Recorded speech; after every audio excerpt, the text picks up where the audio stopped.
ভারতবর্ষের কেন্দ্রীয় সরকারের শ্রমিক, কৃষক এবং জনগণের স্বার্থ বিরোধী তাদের যে ভূমিকা, তাদের যে দৃষ্টিভঙ্গি, এর বিরুদ্ধে আজকে সারা দেশে ধর্মঘট করবেন জনগণ। শ্রমজীবী মানুষ, গ্রামীণ বন্ধ হবে, কৃষকরা ধর্মঘট করবেন, ক্ষেত মজুররা নামবে, ছাত্র যুবরা নামবে, নারীরা নামবেন। কিন্তু আমাদের কাছে দেশ বড়, দেশটা হচ্ছে আমাদের কাছে সবচাইতে বড়।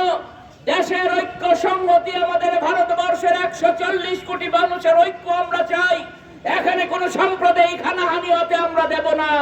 আমরা শ্রমজীবী মানুষের স্বার্থ রক্ষা, কৃষকের স্বার্থ রক্ষার জন্য তাই আজকে যে ধর্মঘট আমাদের করার কথা ছিল সেটাকে পিছিয়ে আমরা আগামী 9 জুলাই নিয়ে গেছি। কারণ দেশের মানুষের ঐক্য সংহতি রক্ষা এই মুহূর্তে আমাদের সামনে সবচেয়ে বড় কাজ।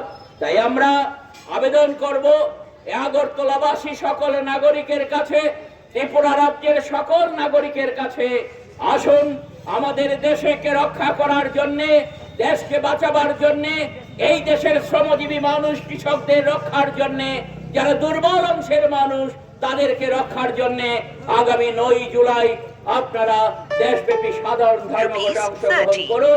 এই আবেদন রেখে